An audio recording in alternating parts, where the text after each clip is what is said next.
여러분 안녕하십니까? 만나서 반갑습니다. 성전에 나오신 여러분 주님의 이름으로 환영합니다. 마음을 모으고 신령과 진정으로 하나님께 예배드리기 원합니다. 찬양드리며 하나님께 나아가겠습니다.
사도신경으로 신앙 고백하시겠습니다. 전능하사 천지를 만드신 하나님 아버지를 내가 믿사오며 그의 외아들 우리 주 예수 그리스도를 믿사오니 이는 성령으로 잉태하사 동정녀 마리아에게 나시고 본디오 빌라도에게 고난을 받으사 십자가에 못 박혀 죽으시고 장사한 지 사흘 만에 죽은 자 가운데서 다시 살아나시며 하늘에 오르사 전등하신 하나님 우편한 자 계시다가 저리로서 산자와 죽은 자를 심판하러 오시리라. 성령을 믿사오며 거룩한 공예와 성도가 서로 교통하는 것과 죄를 사하여 주시는 것과 몸이 다시 사는 것과 영원히 사는 것을 내가 믿사옵나이다. 아멘.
거룩하신 하나님 아버지, 새 생명 주시고 주님을 예배할 수 있도록 이 시간을 구별해 주심 감사드립니다.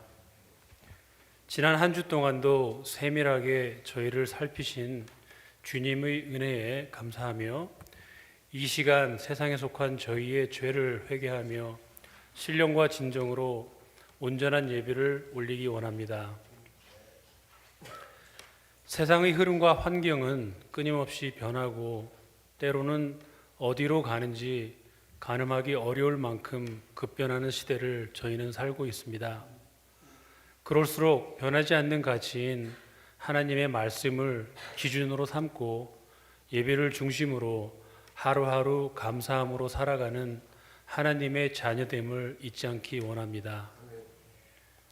우리 교회가 눈앞의 유익이 아니라 하나님 나라의 영원한 구원과 영광을 바라보며 끝까지 인내하는 공동체 되게 하옵소서.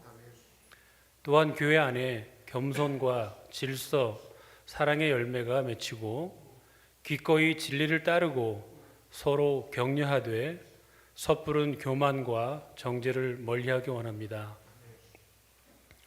무엇보다도 예수님께서 말씀하신 바 오래 참음으로 서로를 품는 사랑이 흐르는 교회로 계속 성장하도록 성령의 은혜를 부어주시옵소서. 오늘 말씀 전하시는 목사님 말씀을 통해 하나님의 나라가 온전히 선포되기를 간구합니다. 또 말씀을 통해 치유와 희망이 선포되기를 간구합니다. 재정, 직장, 건강, 관계 등의 어려움으로 고통받는 성도들이 있습니다.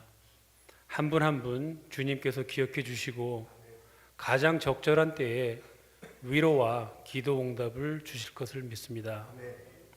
교회 곳곳에서 안팎으로 섬기시는 여러 손길들을 기억하시고 주 안에서 강건함과 새 힘을 허락해 주시옵소서. 말씀의 은혜가 일상으로도 이어져 교회 안에서나 밖에서나 하루하루가 예배되기를 소원합니다. 이 모든 말씀 교회의 머리 되시는 예수 그리스도의 이름으로 기도드립니다.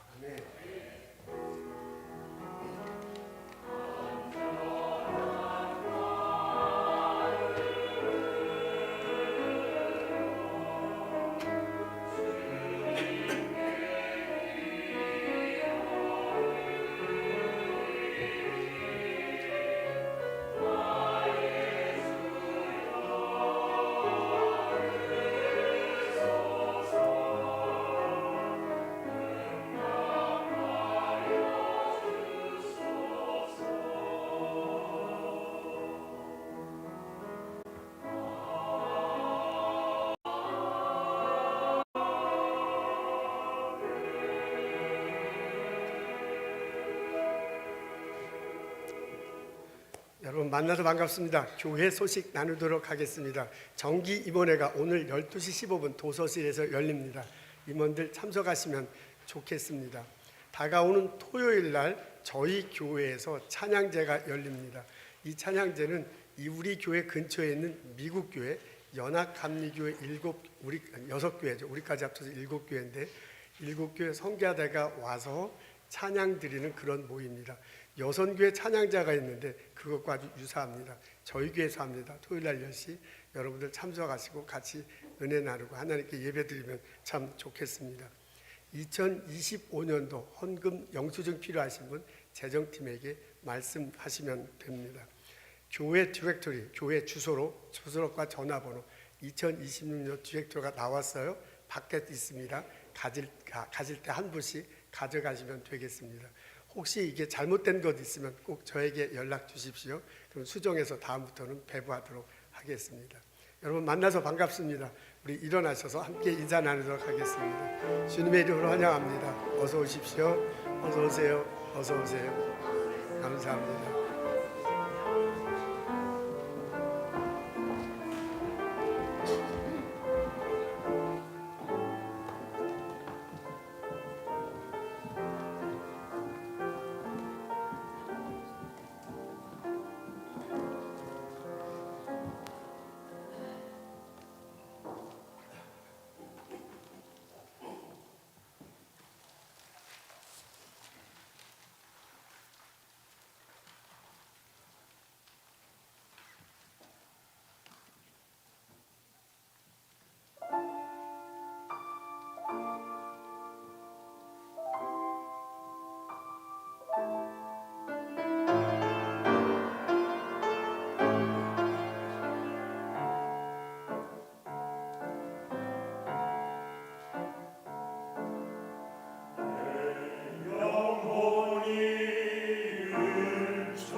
감사합니다.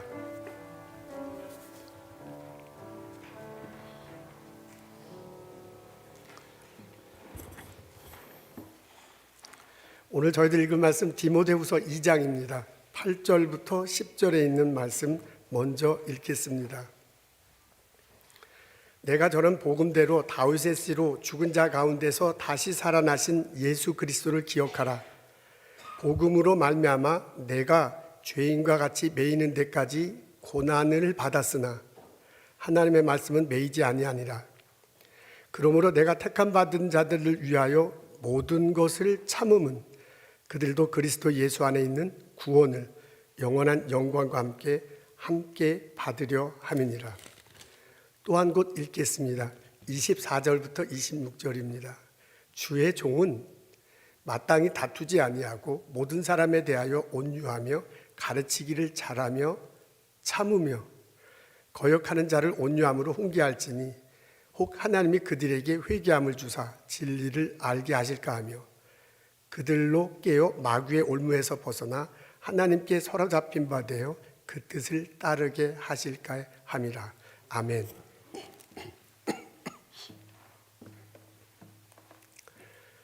장영희 씨가 쓴 글 중에 내가 살아보니까 란 제목의 수필이 있습니다. 서강대학교 영문과 교수였어요. 평생 목발을 짚고 살아야 하는 중증 장애인이었습니다. 말년엔 암에 걸려서 암투병을 하다가 생을 마감합니다. 그분이 이게 한참 암투병을 할 때 TV를 우연히 보게 돼요. 어느 아가씨가 나와서 인터뷰를 하는군요. 그 인터뷰 들어보니까 이 아가씨는 명품 백에 이렇게 완전히 이제 꽂혀 있는 중독 상태에 있는 분입니다. 그분의 집에 나와보니까 각종 명품 백이 그냥 색깔별로 사이즈별로 쫙 진열되어 있습니다. 적게는 50만 원에서 비싸게는 500만 원짜리 하는 것입니다. 그뿐만 아니에요. 일본에서 명품 백에 관한 잡지가 나오는 가운데 정기 구독자예요. 그것을 보고 새 백이 나올 때마다 구입합니다. 인터뷰 진행자가 물어봐요. 왜 이렇게 명품 백에 집착하느냐. 그랬더니 그 아가씨가 대답을 하네요. 내가 이 명품 백을 갖고 길거리에 나가면 많은 사람들이 나를 쳐다본다 이거지요. 그 눈길에 희열을 느낀다고 대답합니다. 그 인터뷰를 보면서 장영희 교수가 신기하게 생각해요. 아니, 남이 나를 쳐다보는 시선을 위해서 저렇게 돈과 시간을 허비하다니 하고 생각합니다. 그래서 본인은 남이 자기를 쳐다보는 것을 너무너무 싫어해요. 본인이 이제 목발을 짚고 걸어야만 하니까 다른 사람이 나를 불쌍히 여기는 것 같아서 참 싫어합니다. 그렇게 살아오면서 깨달은 것이 있어요. 남들이 나를 바라볼 때, 남들이 나를 쳐다볼 때 실제로 별 관심이 없다. 그냥 부러워서 혹은 불쌍해서 호기심에 바라볼 뿐이다 라고 그런 것을 깨닫습니다.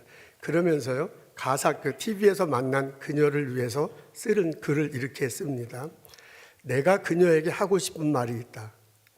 내가 살아보니 남들의 가치 기준에 따라 내 목표를 세우는 것이 얼마나 어리석고 나를 남과 비교하는 것이 얼마나 시간 낭비이고 그렇게 함으로써 내 가치를 깎아내리는 것이 얼마나 바보 같은 짓인지를 알겠다는 것이다. 내가 그녀에게 하고 싶은 말이 있다. 내가 살아보니 내가 남들에게 주는 친절과 사랑은 빚지는 적이 없다. 내가 남의 말만 듣고 월급 모아 주식이나 부동산 투자한 것은 다 몽땅 망했지만 무심히 또는 의도적으로 남에게 한 작은 선행은 절대로 없어지지 않고 누군가의 마음에 고마움으로 남아있다. 소중한 사람을 만나는 것은 1분이 걸리고 그와 사귀는 것은 1시간이 걸리고 그를 사랑하게 되는 것은 하루가 걸리지만은 그를 잊어버리는 것은 일생이 걸린다는 말이 있다. 그러니까 남의 마음속에 좋은 기억으로 남는 것만큼 보장된 투자는 없다. 거치장보다 내 마음이 중요하고 그것만큼이나 다른 이들의 마음에 고마움으로 새겨지는 것이 중요하다. 내가 살아보니 그렇더라. 어떻습니까, 여러분? 고 장영희 교수가 쓴 글이에요. 여러분도 이 사람의 의견에 동의하십니까? 바울과 디모데는 선생과 제자 사이입니다. 바울이 에베소 교회를 개척했어요. 제자인 디모데가 그 교회 담임 목회를 합니다. 그때 문제가 하나 발생합니다. 교회 내에 이단의 가르침을 전하는 자들이 생겼어요. 후메네오 빌레도라는 사람이군요. 이 사람이 예수 그리스도에 대해서 올바르지 못한 것을 가르칩니다. 더 이상 부활을 믿지 않는군요. 다른 사람들의 신앙을 뒤집어 놓습니다. 교회를 소란스럽게 해요. 교회가 경건한 방향으로 나아가는 게 아니라 그냥 오히려 그 사람 말에 의하면 경건과 반대로 나가게 됐습니다. 근데 이 담임 목사인 이 디모데가 이분을 잘 어떻게 대하지 못하는 거예요. 그것이 안타까워서 쓴 편지가 디모데 후서입니다. 오늘은 그 일부분을 읽습니다. 9절과 10절이 있는데 그 9절과 10절 중에서 이 중심되는 내용만 정돈낸 것이 앞에 있어요. 우리 앞에 한편 다 같이 읽겠습니다. 시작. 복음으로 말미암아 내가 고난을 받았으나 내가 택함 받은 자를 위하여 모든 것을 참음은 그들로 그리스도 예수 안에 있는 구원을 얻게 함이라 그랬습니다. 복음으로 말미암아 그랬어요. 내가 복음 전하다가 이런 일을 겪었다 하는 거죠. 복음 전하는 것 때문에 누군가가 나를 힘들게 해, 어렵게 해, 고자질해. 그래서 내가 고난에 빠질 수밖에 없었어요.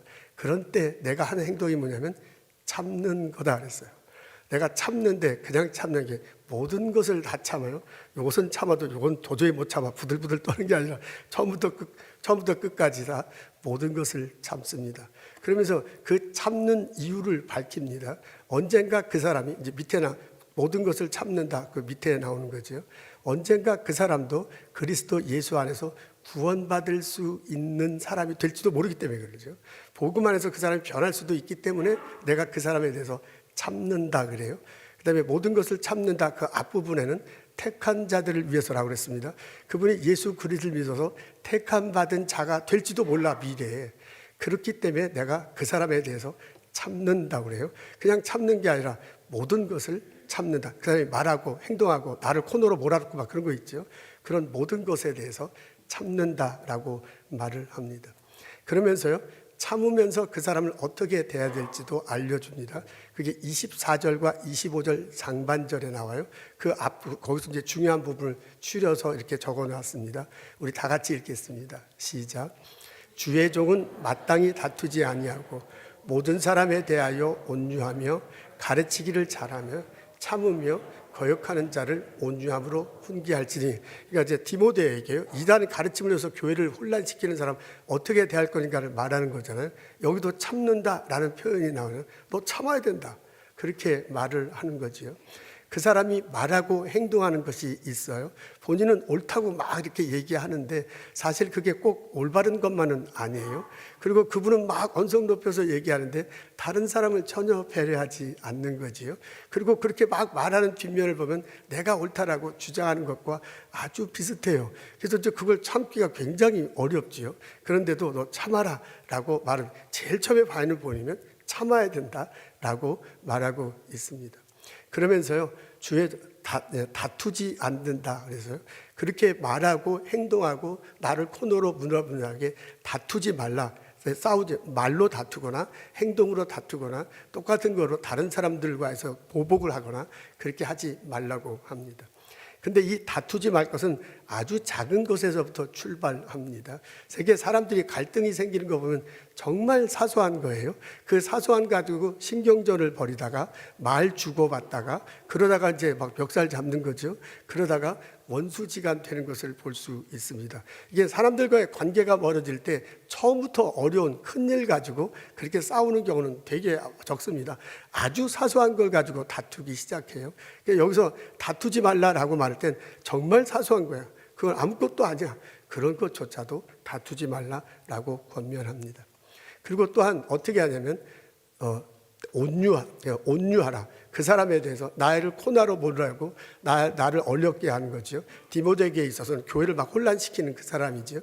그 사람에 대해서 온유하라고 합니다. 영어로 kind라는 이렇게 표현되어 있거든요. 밝은 마음으로 대하는 겁니다. 사실 나를 대해서 막 모함하고 나를 코너로 몰아넣고 나에게 피해를 주는 사람에게 온유하게 대하기는 쉽지 않습니다. 가서 그 사람 멱살 잡고 너 좀 그럴 수 있느냐, 네 말이 꼭 틀린 것 맞는 것은 아니다 라고 되받아치고 싶은 게 솔직한 우리 심정입니다. 근데 바울이 디모데를 통해서 권유해요. 온유하라, 그 사람을 따뜻하게 대하라 라고 그렇게 말합니다. 그 다음에 말하는 게 뭐예요?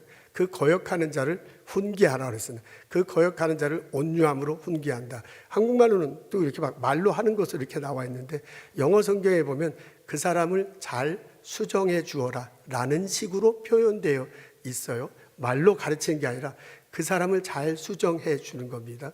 틀린 말을 바르게 수정하는 거지요. 올바르게 행동하지 못하는 것을 올바르게 행동하도록 교정하는 거지요. 그 사람이 다른 사람과의 관계를 흐트러 놓는 것을 잘 다스려서 관계가 이루어질 수 있도록 하달라, 그런 얘기입니다. 근데 그것을 온유하게 하라고 그랬습니다. 이게 내가 이제 그 사람에게 말을 할 때 내 성질 나는 거 막 쏟아부을 가르쳐 준다고 했는데 사실 가르쳐 주는 게 아니라 내 성질 나는 거 막 쏟아부을 수도 있다고요. 그런 식으로 하는 게 아니라 온유함으로 그 사람을 사랑하는 마음으로 하라고 그렇게 말하고 있습니다. 이렇게 말하고요. 그다음에 10절 같은 데 보면 이 밑바탕에 깔려 있는 게 있어요. 뭘 깔려 있냐면 그 사람이 언젠가 변할지 모르니 그것을 기대하고 기도하고 기다리라 라는 것이 이 밑바탕에 깔려 있습니다. 이렇게 하게 되면 이제 그 사람이 언젠가는 이제 변하게 된다라고 그렇게 말하는 거지요. 근데 그 변하게 되는 과정을 내 때문에 변화되는 것이 아니라 하나님이 그 사람을 변화시켜 줄 거다라고 말을 해요. 그게 26절의 내용입니다. 우리 다 같이 읽도록 하겠습니다. 시작. 하나님이 그들에게 회개함을 주사 진리를 알게 하시며 그들로 깨어 마귀의 올무에서 벗어나 하나님께 사로잡힌 바 되어 그 뜻을 따르게 하실까 합니다 그랬습니다. 이제까지는 디모데가 할 일이었어요. 디모데가 할 일은 뭐냐면 참는 거야. 그 사람에 대해서 참고요. 그 사람에 대해서 다투지 마라. 그 사람을 온유하게 대해. 그리고 그 사람이 언젠가는 온유하게 대하고요. 그리고 때가 됐을 때 적절한 시기에 잘 교정해 주라 라고 이렇게 말합니다. 그리고 기도하며 기다리라고 그렇게 권면하네요. 그러면 하나님이 일하실 거다. 26절의 주어는 하나님이에요. 본인이 그 사람을 바꿔놓는 게 아니야. 하나님이 어떻게 하냐면 그 사람들을 회개케 하실 거다. 하나님이 그 사람들 알고 돌아오게 만들 거다라고 그렇게 말하는군요. 그리고 그 돌아오는 과정을 좀 더 잘 설명하셨어요. 하나님이 그 사람으로 하여금 진리를 알게 할 거라고 그래요. 진리, 예수 그리스도죠. 십자가 달리시고 부활하신 예수 그리스도에 대해서 그 사람이 알게 돼. 그 다음에 깬다 그랬잖아요. 그 사람이 언젠간 예수 그리스도에 대해서 알게 되고 깨닫게 되는 거죠. 오, 예수님이 그분이다 라는 것을 고백하게 됩니다. 그러고 난 다음에 그 사람이요 마귀의 올무에서 벗어날 거다 그럽니다. 예수 그리스도를 믿을 때 우리 죄를 벗어날 수 있죠. 구속함을 얻을 수 있습니다. 의롭게 될 수 있어요. 그걸 다른 말로 표현하면 마귀의 권리에서 벗어나는 거죠. 그걸 이제 본인이 체험하게 될 거다. 그러고 난 다음에 하나님께서 그 뜻을 따르도록 만들어 주실 거예요. 이 사람이 하나님 예수 그리스도를 알게 되고 예수 안에서 죄 사함 받았다는 것을 경험하게 되면 하나님 말씀을 따를 수밖에 없다. 그 밑에 뜻을 따르게 한다 그랬잖아요. 하나님 말씀의 뜻을 따르도록 이렇게 막 이끌어가요. 그래서 하나님이 말씀하신 대로 말하고 하나님 좋아하신 대로 행동하고 하나님 좋아하신 대로 사람들과의 관계로 이끌어가게 될 거다. 그래요. 그렇게 되면 하나님의 사로잡힌 바 돼요. 이게 참 중요해요. 본인도 하나님을 따라가는데요. 본인이 하나님이 그냥 놔두는 게 아니라 사로잡아준대요. 본인도 하나님께 가고 하나님도 그 사람을 사로잡아준다. 그런 때가 올 것이다 그 말입니다. 여러분 정돈하자면 이렇습니다. 디모데가 목회를 하면서 교회를 혼란시키는 사람, 그 다음에 곤란하게 만든 사람, 힘들게 하는 사람이 굉장히 어려워요. 그런 사람을 이렇게 대하라 라고 하면서 바울이 관려주는 거예요. 디모데가 할 일은 이거예요. 참는 거야. 참아라. 그 사람하고 말다툼 하지 말아라. 그 사람을 온유하고 사랑함으로 대하라. 그리고 때가 됐을 때 혹시 수정해 줄 수 있으면 수정해 주라. 그리고 할 일이 뭐냐면 언젠가 하나님이 저 사람 변화시킬 줄 아니까 기도하고 기대하고 기다리라. 참고 기다리라. 그 사람에 대해서요. 라는 게 디모데가 할 일입니다. 그러면 하나님께서 참여하세요. 하나님께서 그 사람을 변화시켜 주네요. 하나님이 그 사람을 회개하게 하고요. 하나님이 그 사람을 예수 그리스도를 정말 알게 하시고요. 그리고 예수 그리스도 안에서 내 죄의 용서함 받았던 걸 경험하게 하고요. 그 사람으로 하여금 하나님 뜻대로 살게 돼. 그래서 하나님이 품어주셔. 하나님의 귀한 자녀로 만들어주는 그때가 올 것이니 너는 참고 기도하고 기대하고 기다리라 라고 권면하고 있습니다. 여러분, 이 권면은 오늘날의 목회자나 평신도 지도자, 우리 이제 집사님, 권사님들, 속회 인도자들 있죠. 평신도 지도자에게 하는 말로 받아들일 수 있습니다. 교회 생활하다 보면 여러 부류의 사람들을 만날 수 있습니다. 이단의 가르침을 전하는 사람도 있어요. 자기가 정말 그게 이단의 가르침인지 모르고 말하는 사람도 있고요. 이단의 가르침이 분명히 알면서도 교회 내에서 전하는 사람을 만날 수도 있습니다.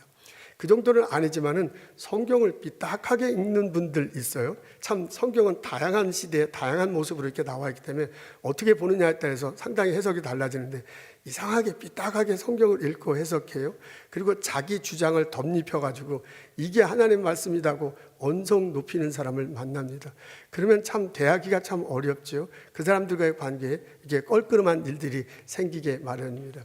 어떤 분은 행동하고 봉사하는 것은 잘하지 않고 말하고 지적하는 것을 상당히 좋아하는 분들도 있어요. 또 어떤 분들은 이게 부정적이야. 뭔가 남을 비난해. 그리고 이러면 안 된다는 사람 참 많아요.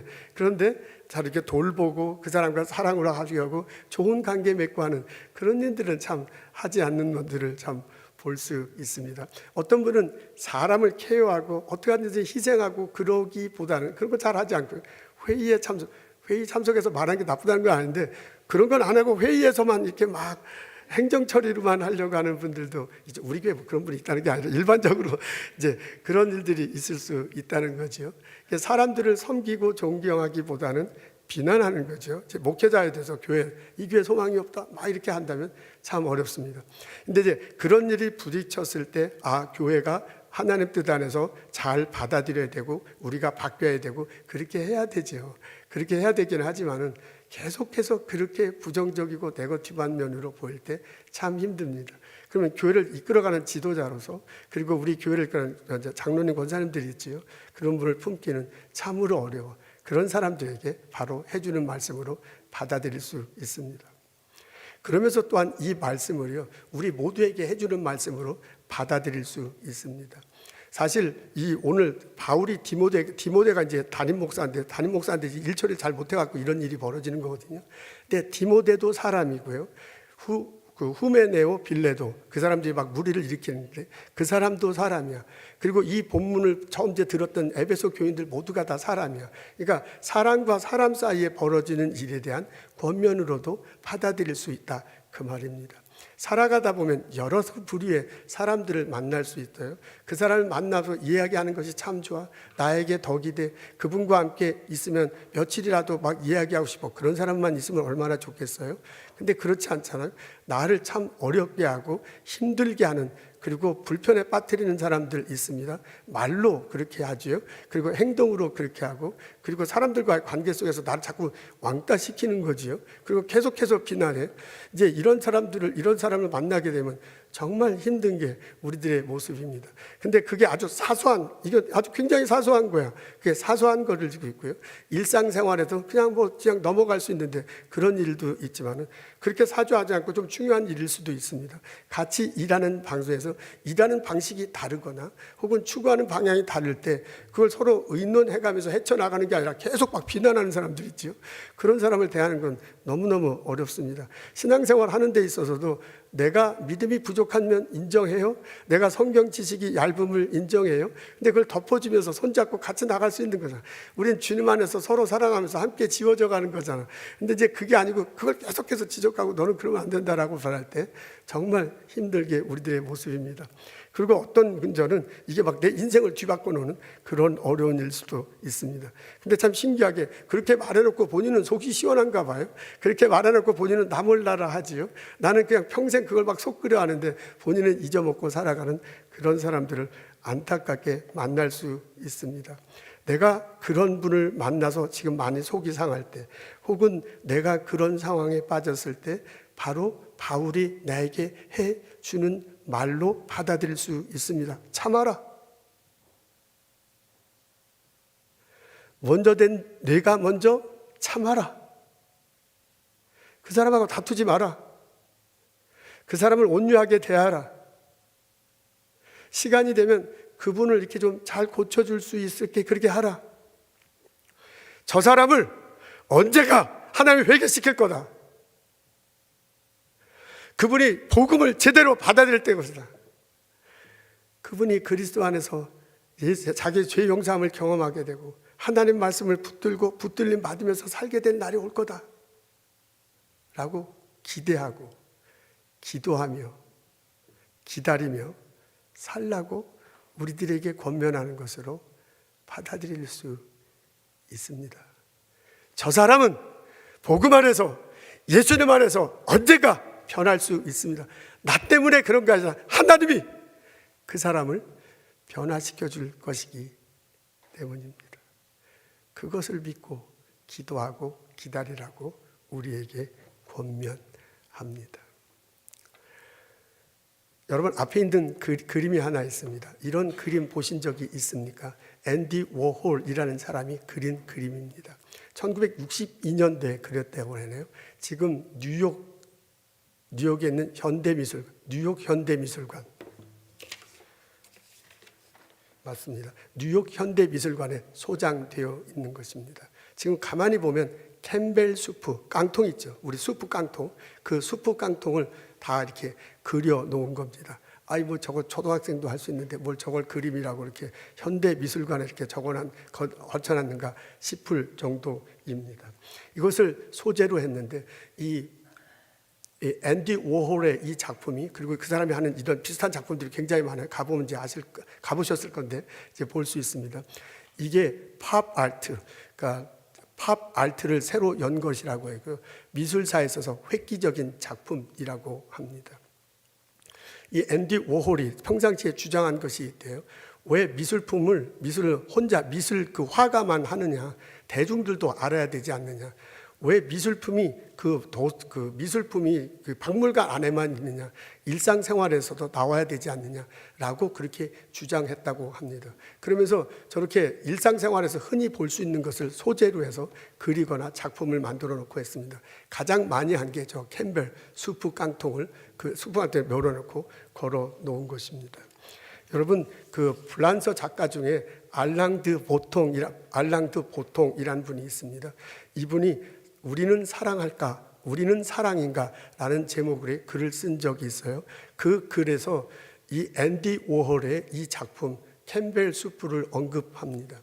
그분이 말하 그러면 이 앤디 워홀의 이 작품 안에는 사랑이 담겨 있다라고 그렇게 말을 한대요. 말을 한다고 합니다. 그에 의하자면 이렇습니다.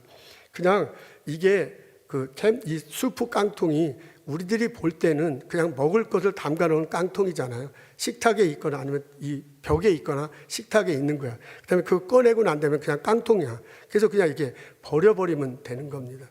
근데 이 앤디 워홀은 그렇게 하지 않고 이거 그냥 보통 있는 깡통을 그림을 그렸다는 거지요. 그리고 그걸 액자에 담았고 예술품으로 만들었다는 거예요. 그 정도가 아니라 현대미술관, 뉴욕에 있는 현대미술관에 딱 걸어놓으니까 와 이게 초등학생이 그랬으면 그런가 보다 하는데 이 화가가 딱 해놓으니까 사람들이 오 대단한가 보다 이렇게 막 보는 거예요. 그러면서 이제 그것이 막 연이어지면서 미술사의 획기적인 작품이다라는 그런 소리를 듣는다는 겁니다. 그런데 이거를 깡통 입장에서 보면 엄청난 일이라는 거예요. 깡통 입장에서 보면 다른 사람들은 그냥 깡통으로 여겼는데 이 앤디 워홀은 자기 깡통을 그냥 깡통으로 여긴 게 아니에요. 깡통인 자기를 다른 식으로 바라본 겁니다. 이 깡통에 수프가 이렇게 남겨놓은 다음에는 깡통 입장에서는 버려지는 거예요. 다른 사람은 이걸 버리면 돼. 근데 이 앤디 워홀은 이걸 그냥 버리는 게 아니라 이 깡통 안에 담겨 있는 또 다른 가치, 또 다른 면을 발견했다는 겁니다. 이 깡통 입장에서 볼 때는 다른 사람들은 자기를 그렇게 이쁘게 안 봐요. 자기는 그냥 깡통이지 뭐야. 그리고 이렇게 따고 나면 다 지저분하잖아요. 그런 거로 자기를 바라보는데 이 앤디 워홀은 자기를 그렇게 바라보는 게 아니야. 다른 시도로 바라보는 거죠. 상표가 있구나. 너는 이쁘구나. 너는 너나름대로 가치가 있구나. 라는 식으로 자기를 봐주기 때문에 그림을 그렸다. 그 말입니다. 여러분, 이 깡통은 이 깡통 자체로 보면 만들어졌잖아요. 만들어지고 현재 있는 모습으로만 보이는데, 근데 앤디 워홀은 이걸 예술 작품으로 해서 미래의 다른 효용 가치로 만들어냈다 그 말입니다. 그래서 이 깡통 작품을 쓴 앤디 워홀은 사랑하기 때문에 이렇게 해놓은 거다라는 게 알랑드 보통의 내용에 제가 글 읽어보니까 그런 거예요. 그래서 제가 그걸 보고서 그렇구나. 사랑이라는 게 이런 거구나. 사랑은 다른 시선으로 바라보는 거예요. 사랑은 다른 이 사람이 남들 보지 못하는 이 사람의 내면의 가치를 바라보는 거예요. 남들은 다 이 사람의 과거와 현재만 얘기하는데 이 사람의 미래를 보는 거예요. 그게 바로 사랑이구나 라는 것을 그 글을 통해서 깨우쳤습니다. 그러고 나서 보니까요, 하나님이 우리를 사랑하시는 것이 그냥 그 모습이에요. 하나님은 나를 다른 눈으로 보고 있습니다. 사람들은 나를 그냥 보통 사람으로 봐. 내 겉모습만 보고 그냥 평가해. 근데 하나님은 내 속 사람을 바라보잖아요. 내 영혼을 바라보잖아요. 다른 사람과 다르게 하나님은 나를 바라보고 있습니다. 다른 사람은요, 나에 대한 효용 가치가 있어. 내가 이런 재능이 있고 회사에서 이런 일을 할 수 있고 그대로만 봐요. 그런데 하나님은 이 겉으로 난 그 소문이 아니라 나의 내재적인 가치, 내게 준 은사, 앞으로 어떻게 변할지 이런 것들에 대해서 나를 대하는 거거든요. 다른 사람은 나의 현재 모습과 나의 과거만을 보고 평가해요. 근데 하나님은 예수 안에서 변한, 이 바울의 표현하면서 복음 안에서 변한 나의 미래의 모습에 대해서 투자하는 거거든요. 하나님은 전혀 다르게 나를 보고 나를 이끌어가고 있습니다. 그런 점에서 하나님은 나를 사랑한다 이 말입니다. 그렇다고 보면 그 사랑을 내가 받는다면, 내가 그 사랑에 넘쳐서 산다면 내가 해야 할 일이 있습니다. 내가 옆 사람에게 할 일이 있습니다. 나의 신앙의 동료에게 할 일이 있습니다. 나를 곤란에 빠뜨린 사람, 나를 모함해, 나에게 계속 네거티브한 얘기를, 나를 코너로 몰아넣어. 그 사람의 우리 교회가 아니라, 그러니까 내가 있는 속해야 될 말썽꾸러기인 그 사람, 내가 같이 일하는 사람, 내가 같이 공부하는데 굉장히 어렵게 하는 그 사람에 대해서 할 일이 있어요. 내가 하나님의 사랑을 받는다면, 그리고 내가 그 사랑으로 사람들을 대하면 내가 그 사람을 다른 눈으로 볼 줄 알아야 돼. 겉으로 보이는 그 모습이 아니라 그 사람의 내면을 볼 줄 알아야 돼. 이제까지 살아온 그 정도가 아니라 앞으로 그 사람이 변화될 모습을 봐야 돼. 예수 믿기 전에 그 사람이 아니라 예수 안에서 변화되고 복음 안에서 변화된 후에 어떻게 바뀔 거냐, 그것을 보고 돼야 될 것이라 그 말입니다. 그때 비로소 내가 사랑받은 자고, 그때 비로소 내가 사랑하면서 살아가는 자가 될 것입니다. 이거를 사도 바울은 뭐라고 표현했냐면 참아라. 참아라. 그 사람하고 다투지 마라. 그 사람 온유하게 대하라. 그리고 나중에 시간이 돼서 고쳐줄 때는 좀 고쳐줘라. 근데 그거보다도 하나님이 복음 안에서 저 사람을 바꿔놓을 테니, 그런 때가 반드시 올 테니 기도하며 기다리며 기대하라고 우리들에게 권면하는 것입니다. 이 권면이 내 마음속에 새겨져서 내 주변에 있는 사람들에게 흘러갔으면 참 좋겠습니다. 특히 나를 곤란하게 하는 사람, 내가 속한 공동체를 흩어놓는 사람이 있어. 말썽꾸러기라고 말할 수 있는 그 사람이 있어. 그 사람에 대해서 참고 다투지 않고 온유하며 언젠가 저 사람 하나님께서 변화시킬 거다 라고 말하며 지냈으면 참 좋겠습니다.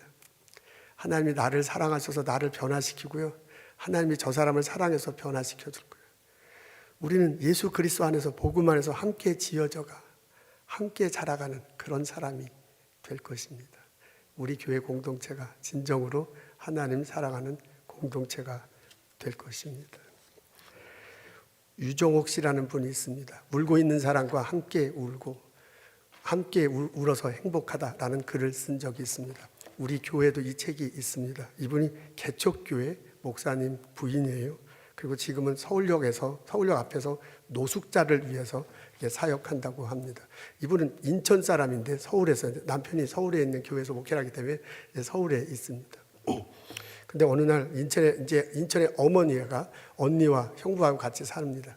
근데 어느 날 주일 예배 끝나고 났는데 인천에서 전화가 왔어요. 어머니가 다쳤대. 어머니가 교통사고 났답니다. 83세래요. 그래서 놀래가지고 이제 갔더니 병원에 누워 있는 이 어머니께서 얼굴이 환해가지고 너무너무 행복해. 그래서 아니 이게 병원에 있는 분이 왜 이렇게 행복한가 하고 어떤 일이 그러니까 물어봤어요. 그랬더니 어머니가 이렇게 얘기해요. 새벽 기도하다가 오다가 집으로 걸어가는데 너무 힘들어가서 슈퍼마켓 옆에 의자 같은 데 있잖아요. 거기에 앉아갖고 잠시 쉬고 있었대요. 근데 자동차가 빠꾸하다 백업하다가 이 할머니를, 이제 권사님이에요. 이 권사님을 친 거야. 할머니 권사님을, 83세 된 권사님을. 그러니까 차가 치니까 의자 앉았다 벌러덩 넘어지잖아요. 넘어지는데 여기가 확 다친 거예요. 피가 나고 그러는데 이제 연세가 드셨으니까 일어나질 못해요. 그러니까 그 운전하시는 분이 차에서 이렇게 보면서 할머니 괜찮아요? 그래서요. 괜찮긴 어떻게 괜찮아? 막 피나고 그런데 잠깐 내려와 봐요. 그랬대요. 그랬더니 알았어요. 차 파킹하고 내려갈게요. 그러더니 뺑소니 쳐버린 거야. 그래서 1시간 동안 이렇게 할머니 권사님이 이게 피 흘리면서 피가 흐른 건 아니지만 여기 이제 막 깎아지면서 그 슈퍼마켓 옆에 누워 있었습니다. 다행히 이제 1시간 후에 슈퍼마켓 주인이 와가지고 발견해가지고 당장 병원에 가서 언니하고 이제 형부한테 연락을 했죠. 큰일 났다. 그럼 이제 언니하고 형부가 왔어. 그때 이제 형부, 사위한테, 이 할머니 권사님 사위한테 이러더래요. 자동차 번호는 이거다. 그리고 색깔이 뭐다. 딱 얘기하고 내가 부딪히는 거를 2층 집 할머니도 봤다. 그걸 사위한테 얘기해줘. 그러면서 이 친구가 보나마나 우리 동네 사람이니까 너 찾아서 다른 사람한테 말하지 말고 데려오라고 그러더래요. 그래서 이제 사위가 번호를 외고, 할머니가 되게 똑똑한 사람이에요. 번호 외고 차 번호까지 다 했으니까 수소문하니까 정말 동네 사람이에요. 그래서 이제 젊은 30대였대요. 그래서 찾아가서 너 이랬지 이제 발뺌하는 거죠. 그게 어디냐, 그런 적 없다. 슈퍼마켓 간 적도 없다. 근데 이제 증인도 있다. 그러니까 이제 그때서야 잘못했다고 그러면서 어떻게 하면 좋겠냐. 이게 이제 뺑소니니까 경찰서에 가면 이제 큰 일이 벌어지는 거예요. 그러니까 그 권사님이 뭐냐면 혼내지 말고 데려오라고 그랬대요. 그래서 그 두 부부가 찾아왔어요. 병실에 찾아와가지고 무릎 꿇고 살살살 비는 거죠. 그냥 살살살 빌어서 넘어가면 괜찮은데 아니면 경찰서에 가게 되니까. 그러니까 이 할머니 권사님이 얘기해요. 너 뺑소니 칠 수가 있느냐 이렇게 얘기하고 용서해 주겠다 그래요. 근데 조건이 하나 있어. 내가 매주일 교회 가야 되는데 이렇게 다쳐서 교회를 못 가니 네가 네 차로 나를 운전해서 교회를 같이 가라. 그리고 너도 같이 예배에 참석하면 좋겠다라고 그랬더니 경찰서에 가는 것보다 그게 훨씬 낫거든요. 그래서 이 사람이 그렇게 하겠습니다 하면서 자기하고 교회에 가기로 했다 그럽니다. 그러니 얼마나 좋냐며 해피하고 웃는 거예요. 그 어머니 권사님이. 그랬더니 그 유정옥 사모가 뭐라게 하면 그 이야기를 듣고 내가 이제 사모가 글 쓴 사람이 기가 막혀서 소리쳤다. 사람을 치워놓고 뺑소리를 치다니 그런 사람은 다시는 그렇게 하지 못하도록 뼈아픈 후회를 하게 해줘야 돼요. 곁에 있던 형부와 언니도 더 큰 소리를 치면서 내 편을 든다. 그때 어머니는, 그 할머니 권사님이 내 손을 잡으면서 이렇게 말한다. 정호가, 내가 아무리 전도하려 해도 늙으니까 전도를 못해. 누가 이 늙은이 말에 귀를 기울여 줘야 말이지. 더구나 나처럼 늙으면 젊은이들에게는 말 한마디 붙이기가 아주 힘들어. 그러니까 주님이 그 젊은이가 나에게 뺑소니 하게 해서 내 말을 꼼짝없이 듣게 했지 않아? 내가 무슨 수로 그들의 무릎을 꿇게 하고 그들이 잘못했다고 싹싹 빌게 할 수 있겠어. 더구나 교회에 같이 나가게 할 수 있는가 말이야. 차 사고 한 번으로 두 사람을 전도했으니 이게 다 주님의 은혜가 아니냐라고 하면서 수필은 끝이 납니다. 사도 바울이 디모데를 통해서 우리들에게 말하는 듯합니다. 내가 살아보니까, 내가 이 나이 되도록 살아보니까 복음 안에서 누군가가 변한다. 그 사람이 새 사람이 된다. 라는 것을 기대하고 기도하며 사는 것이 행복하더라. 기도하겠습니다. 하나님, 예수님 안에서 사랑받게 해주셔서 감사합니다. 남들 보지 못하는 나를 보아주시고, 남들 인정하지 않는 나를 인정해 주시고, 남들 과거를 보고 이래라 저래라 하는데 나의 미래를 보고 격려하고 이끌어 주셔서 감사합니다. 하나님 안에서 내가 새 사람이 되고 있습니다. 복음 안에서 값진 자가 되어가고 있습니다. 하나님 참 감사합니다. 하나님, 내가 이 사랑을 가지고 나의 동료들, 이웃들, 식구들, 신앙 안의 사람들 대할 수 있도록 도와주시옵소서. 나를 비난해, 나를 코너로 몰아넣어, 나를 왕따시켜 심하게 나에게 피해주는 그 사람을 하나님 사랑으로 바라볼 수 있도록 인도하시옵소서. 언젠가 저 사람이 복음 안에서 변할 거다. 기대하며 기도하며 살아갈 수 있도록 인도하옵소서.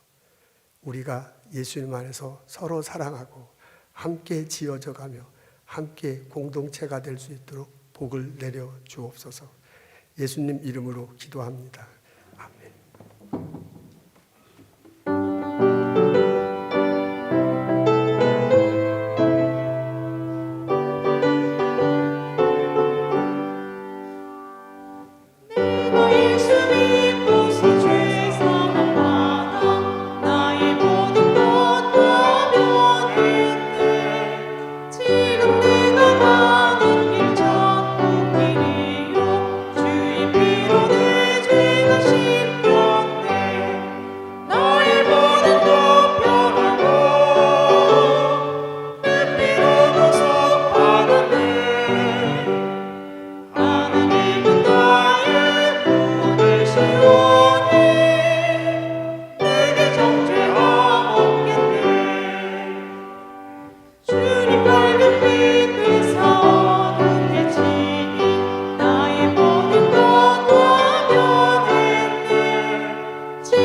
주가 거하신 성전이 되네. 모퉁이 돌 대신 예수와 하나 되게 하신 성령 안에 함께 지어져가네.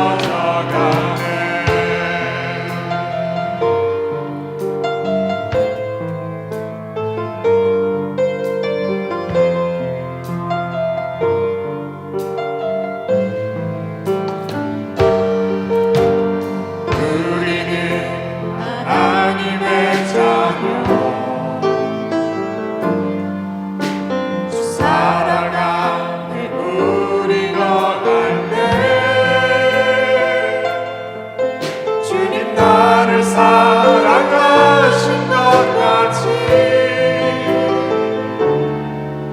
우리도 서로 사랑할 수 있네. 우리는 주의 몸된 교회, 모든 지체가 하나 될 때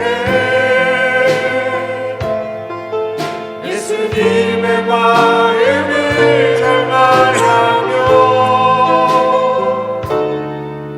고통과 즐거움 함께 나누네.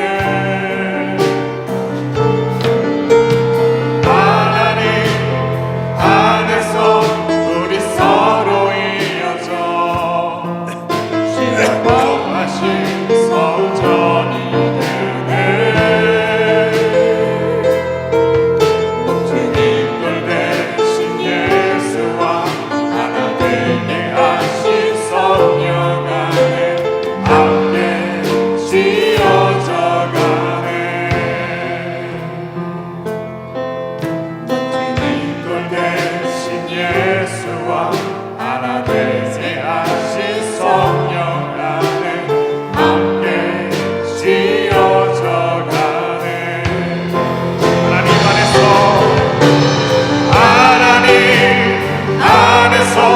우리 서로 이어져 주가 거하신 성전이 되네. 모퉁이 돌 대신 예수와 하나 되게 하신 성령 안에 함께 지어져 가네.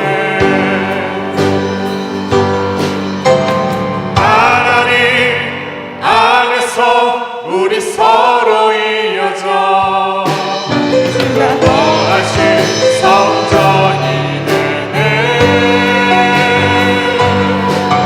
모퉁이 돌 대신 예수와 하나 되게 하신 성령 안에 함께 지어져 가네.